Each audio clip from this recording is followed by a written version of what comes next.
Dans 10 minutes, ça part. Dans 5 minutes, je n'ai plus mes bagues sur mes doigts. Bienvenue dans cette nouvelle vidéo.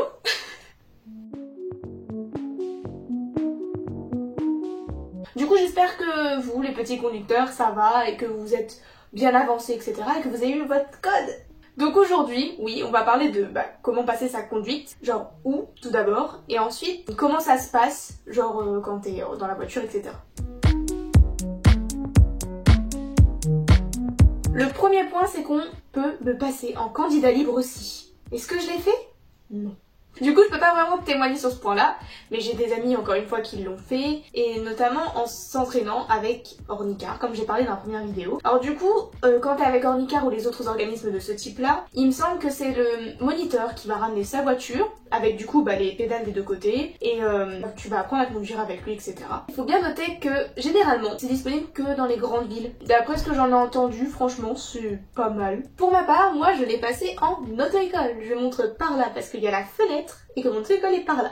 Effectivement, je l'ai passé avec une auto-école qui est à côté de ma fac. On avait comparé, je vous avais parlé des prix avec mon père. Et on s'était rendu compte qu'en grande ville c'était beaucoup moins cher parce qu'il y a de la concurrence. Du coup on y est allé, puis c'était juste à côté, genre c'est même pas à 5 minutes à pied, c'est... Au moment où j'ai appris la conduite, je n'avais pas encore repris les cours. Genre c'était début septembre, j'avais fini mon boulot d'été et du coup, on y go. On continue dans l'apprentissage, on y va, il n'y a pas de confinement. On y va avant qu'il y en ait un. Et j'ai bien fait. Alors du coup, avec le Covid, effectivement, oui, là le Covid il m'a fait chier un peu. Puisqu'en fait, il y avait des réglementations sanitaires forcément, donc en plus du port du masque, et les premières heures tu les passais sur un simulateur. Yes.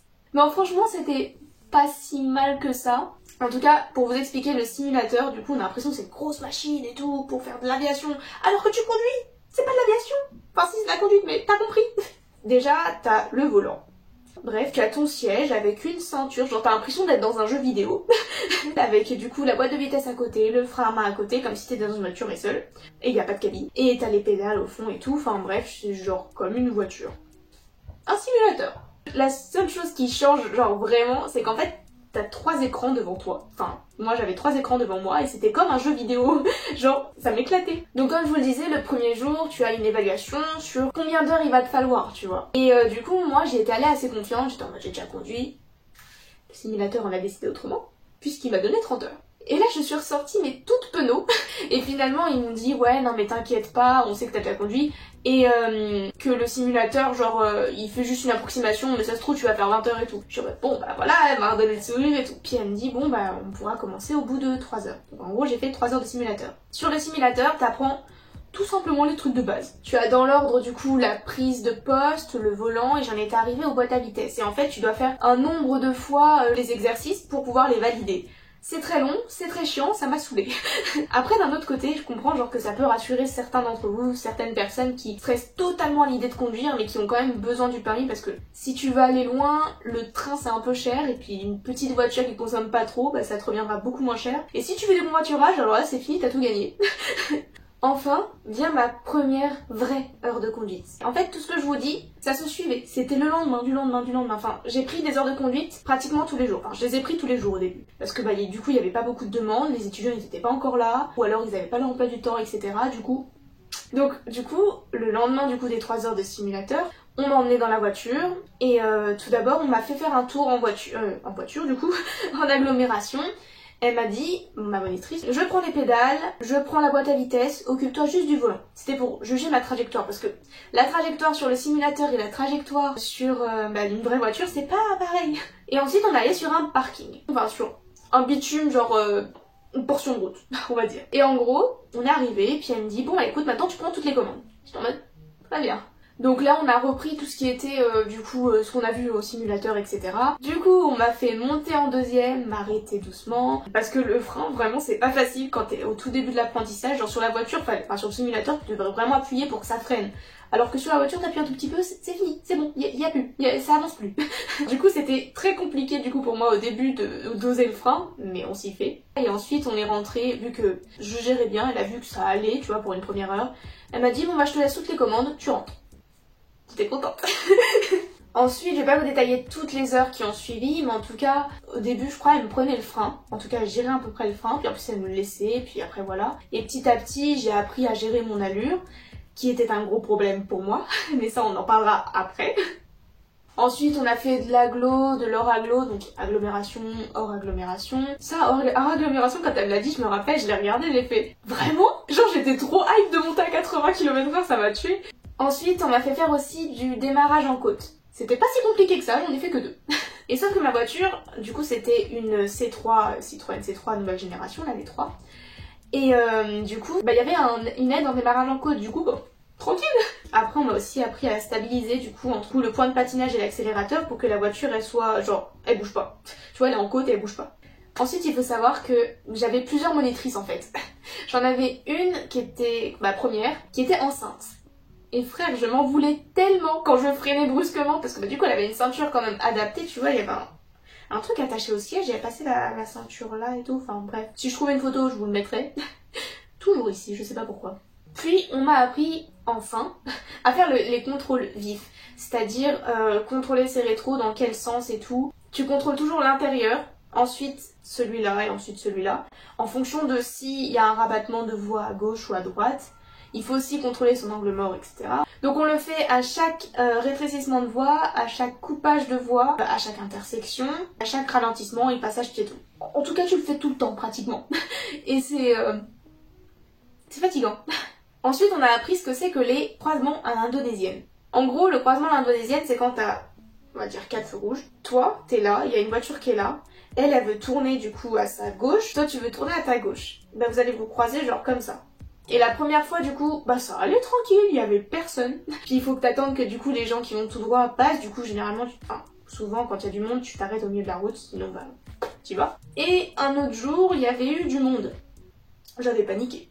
Au final, c'est allé et tout. On a vu du coup les différents types de croisements qui vont s'afficher pour une fois ici. Ensuite, on a appris quelques manœuvres. Et du coup, on est allé dans la zone industrielle où il y a du coup une route avec un espèce de mini rond-point à la fin. Puis du coup après elle m'a appris à faire une marche arrière en ligne droite. Et en gros quand tu fais ta marche arrière t'es obligé de regarder genre derrière. Il y avait la monitrice là, je voulais pas lui faire un câlin. Et du coup genre je tenais mes deux mains, je regardais derrière et j'arrivais pas à tenir mes mains droites. Mais je crois que j'ai jamais réussi à vraiment faire en ligne droite tu vois. Du coup voilà, puis ensuite on a appris avec une courbe du coup à suivre du coup le rond-point qu'il y avait à la fin. J'adore ce mouvement. Et franchement ça allait. Ensuite sur cette route aussi on a fait des demi-tours en 3 temps. Franchement ça va. Tu avances, recules, repars. C'est simple. Ensuite du coup on a vu tout ce qui est rond-point. Sens giratoire, pardon. Si vous savez pas la différence entre sens giratoire et rond-point, sens giratoire c'est celui qui est sur l'anneau qui a la priorité et rond-point c'est ceux qui vont entrer qui ont la priorité, donc c'est grave chiant. Ensuite, en autre manœuvre, on m'a appris du coup le créneau. Je me rappelle très bien, c'était avec le gars du coup, et il était en mode tu prends ce point de repère là, je comprenais strictement rien, mais il était sympa, je l'aimais bien. Puis en plus, le premier créneau que j'ai dû faire, c'était vraiment entre deux voitures, tu vois, genre t'as juste la place pour la C3. Et moi j'étais pas bien, j'étais en mode je vais taper c'est sûr. Du coup voilà, on s'est entraîné plusieurs fois dessus et au final, c'est pas le plus compliqué. Ensuite, on a vu aussi les différents types d'intersections, les priorités à droite dans les petites ruelles que des fois j'arrivais pas, les remises premières, etc. pour bien adapter son allure. Une de mes difficultés. Ensuite, on a aussi revu les placements au feu rouge. Et moi, je savais jamais où me placer. Je me disais pour tourner à gauche, bah c'est simple, tu te mets toujours tout à gauche. Non, des fois t'as la voie du milieu qui va à gauche aussi. Et du coup, vu que dans le code de la route, tu dois être le plus à droite possible, tu devais prendre la voie du milieu. Et du coup, à chaque fois, je me faisais engueuler en mode mais regarde, prends tes prises d'information avant de te placer. Et heureusement qu'au bout d'un moment, tu connais la ville. Ensuite, on a fait quoi d'autre? Le contrôle de la piste cyclable. Puisque dans les ronds-points et certains sens giratoires, des fois t'as des pistes cyclables, du coup, faut que tu contrôles, du coup, à ta gauche, à l'angle mort gauche, s'il y a un cyclomoteur qui te double, mais faut que si tu contrôles ton angle mort droit s'il y a un vélo et du coup tu dois laisser passer les prioritaires. Du coup, c'est très compliqué de gérer tout. Puis ensuite, on a vu du coup la rocade et les insertions. Donc pour certains d'entre vous, la rocade, ça va peut-être se transformer en autoroute. Et c'est peut-être plus simple, parce que dans la rocade de Dijon, il y a des insertions qui sont très très serrées. Et genre, t'as pas beaucoup de place pour du coup t'élancer et t'insérer. Et c'est très compliqué, du coup voilà. Vous allez apprendre du coup tout ça avec votre auto-école, mais en tout cas sachez que quand vous devez vous insérer, vous devez être à peu près à la même vitesse que ceux qui sont déjà sur la rocade, c'est-à-dire 90-80 généralement. Et du coup vous insérez, et du coup c'est très compliqué. En plus des contrôles, c'est-à-dire que quand tu vas t'insérer et que du coup bah tu changes de voie, contrôle, angle mort gauche. Et des fois ça passe pas. Et puis le clignotant que j'oublie d'enlever. Du coup voilà. Et ensuite j'ai consolidé tout ça en 6 heures et avec un examen blanc. Je crois que c'était pas très joli à voir. J'avais failli écraser un piéton. J'avais coupé une voie de bus. Bref, c'était la merde. Au niveau des difficultés, pour moi, il y avait vraiment genre le contrôle vif, donc le contrôle des rétros. J'avais pas systématiquement envie de les contrôler, genre je conduis, je regarde devant moi. Il y avait du coup les sens giratoires, j'en ai fait, mais j'en ai fait tellement. J'ai aussi eu des difficultés sur les priorités à droite que j'arrêtais pas de crier. Ensuite il y avait du coup le placement au feu rouge, contrôler les pistes cyclables, j'avais pas forcément le réflexe. Et ensuite les voies d'insertion. Du coup c'était la dernière chose que j'ai vue et du coup c'était assez compliqué et tout. Mais ma principale difficulté c'était adapter mon allure. J'allais pas assez vite des fois, et j'allais trop vite des fois. Genre par exemple, quand je démarrais à un feu rouge, j'allais lentement lancer la voiture alors que les gens ils attendent. Du coup, vas-y Maja, appuie sur le champignon. Il y avait aussi des fois où le céder le passage, le passait en seconde et la voiture elle crachotait un peu, c'est en mode... Parce que je contrôlais pas assez longtemps, ou je remettais pas en première et du coup je contrôlais pas assez longtemps. Bref, vous allez voir tout ça dans la conduite, j'espère pour vous que ça va bien se passer. En tout cas j'ai survécu comme je vous l'ai dit, donc vraiment, c'est qu'il n'y a pas de problème.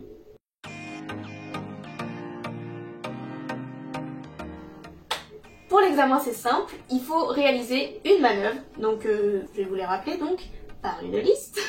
Donc dans l'ordre du coup il y a créneau, gauche et droite, il y a épi avant, épi arrière, il y a bataille avant, bataille arrière, et il y a aussi du coup la marche arrière en ligne droite ou la marche arrière avec courbe.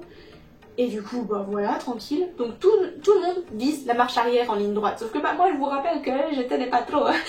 Donc ensuite, pour l'examen, tu vas avoir aussi de l'agglomération et de l'hors-agglomération. Parce qu'il faut bien faire une voie d'insertion. Yes. Et en agglomération, tu fais pas que les boulevards, sinon c'est pas drôle. Tu vas dans les petits trucs, priorité à droite, etc. Bref, ils testent tes capacités. Enfin, pour ma part, je suis allée dans un centre de passage de permis qui était à Longwy et on m'avait dit, enfin j'ai ouï dire, que c'était le plus simple, que franchement j'avais eu de la chance. Il faut savoir que ma dernière heure de conduite c'était le matin même, je passais à 13h il me semble. Donc moi vu que j'avais pas de voiture, j'avais pas de moyen de locomotion pour aller là-haut, mon auto-école m'a proposé du coup de m'emmener et on était 3 filles. Du coup dans la voiture ensuite, les filles elles arrêtaient pas de poser des questions, elles stressaient un peu, moi j'ai rien à dire, c'est bon, je vais passer mon examen, je fous. Du coup voilà, on arrive du coup à Longwy, au centre d'examen et on attend. Petit à petit, il y a des voitures du coup d'auto-école qui arrivent, il y a une voiture d'ornicar et tout qui est arrivée aussi. Et ensuite, l'examinatrice est arrivée. Du coup, on avait un ordre de passage et je savais qu'il y avait une fille qui devait aller en premier parce qu'elle avait un emploi juste après. Du coup, elle est allée, je me suis retrouvée avec une fille qui était elle était en passation genre de conduite accompagnée. Et donc du coup, l'examen tu le passes seul. Et du coup, l'examen dure 30 minutes. Et pendant 30 minutes, j'avais rien à faire. Et du coup, on a fait connaissance, etc. Et puis c'était grave cool. Et ensuite, la deuxième, c'était moi. J'ai oublié de préciser que à ce moment-là, c'était les derniers examens possibles. Parce que du coup, il y avait reconfinement et du coup, on avait les arrêts, vous savez, des trucs inutiles. Bien sûr que c'est inutile une auto-école. Qu'est-ce que vous croyez? Du coup, j'étais un peu stressée. Si je l'ai pas là, c'est mort. En sortant du parking, j'ai oublié mon clignotant. Première erreur. Deuxième erreur aussi, en gros je m'étais mise dans une situation complètement con. Il y avait un céder le passage, mais en gros il était un peu en pente. Et vu que je voyais qu'il y avait personne, je me suis dit, j'ai ralenti bien, et je me suis dit c'est bon on y va. Et en fait la voiture elle a un peu crachoté. Et du coup après j'aurais été en mode fera attention et tout, c'est dangereux ce que vous venez de faire. J'étais en mode oui. Et ensuite on arrive, on fait de l'agglomération du coup, donc petite ruelle et tout, priorité à droite, tac tac, je fais hyper gaffe à tout, ok. Et du coup arrivé là, il y a un moment elle me fait vous arrêterez sur le côté et tout, genre juste là, avant le portail, tout ça. Du coup, je m'arrête, pourquoi il se passe quoi, j'ai loupé. Puis elle me dit, vous faites-moi une marche arrière et tout en ligne droite. Et du coup, moi, le souci quand j'allais en marche arrière, généralement, c'est que j'allais trop vite. Et je contrôlais pas assez. Du coup là, je me suis dit, c'est bon, je contrôle. Hop, marche arrière. Et j'avais appris du coup qu'il fallait contrôler les angles morts, enfin, tout. Et du coup, j'arrêtais pas de montrer ça, j'allais très très doucement. Et la monitrice, des fois, elle me jetait des coups d'œil, tu vois. Et moi, je voyais pas, j'étais en mode, je suis concentrée, j'y vais. Tout le long du trajet, tout le long de l'examen, ma monitrice qui était à l'arrière et du coup l'examinatrice, elles étaient en train de discuter de séries Netflix. Donc tout ça pour vous dire que c'est comme si t'étais dans une voiture, tu conduisais vraiment toute seule, mais genre t'as des personnes qui parlent avec toi, genre en conditions normales du coup. Voilà comment j'ai eu mon permis. Les résultats ils devaient être le mardi ou le mercredi, c'était hyper long, sachant que je l'ai passé le vendredi. Et du coup j'étais en mode putain est-ce que je l'ai, alors que je le savais, tu vois que je l'avais. Mais on peut pas s'empêcher de stresser. Ensuite on a fait toutes les démarches administratives avec mon père pour du coup demander le permis. J'ai eu ma voiture même pas un mois après. J'ai eu un gros coup de chance grâce à mes économies du coup de l'été etc. Et ensuite j'ai reçu mon permis. Ouais, j'ai une tête un peu de prison comme sur toutes les cartes d'identité, j'avoue, mais c'est la fin de cette vidéo, j'espère qu'elle vous aura plu. Si c'est le cas, vous pouvez lâcher votre meilleur pouce bleu. J'espère aussi que cette série, je pense que c'est la fin parce qu'il n'y a pas grand chose à raconter, il vous aura plu. Effectivement, il vous aura appris certaines choses. Je sais que c'est pas forcément un sujet très rigolo à développer, mais il faut passer par là. Et vous pouvez très clairement laisser votre commentaire. Voilà, j'avais dit que j'allais perdre mes bails. J'espère du plus profond de mon cœur que vous ayez votre permis de conduire. Et franchement, c'est pas quelque chose de sorcier. Il suffit de beaucoup de concentration, de se niquer beaucoup les yeux. Mais en tout cas, sachez que c'est pas impossible. Parce que je l'ai fait. Et que plein de gens l'ont fait. Et que vous n'êtes pas des boulets comme vous pouvez le penser. Et que vous méritez d'avoir votre permis. Voilà, c'était le mot de fin et tout, en mode vas-y, je vous aime, tout ça. Je sais pas ce que je fais. On se retrouve pour une prochaine vidéo, j'espère bientôt. En tout cas, pour le moment, je vous dis au revoir, goodbye, adios.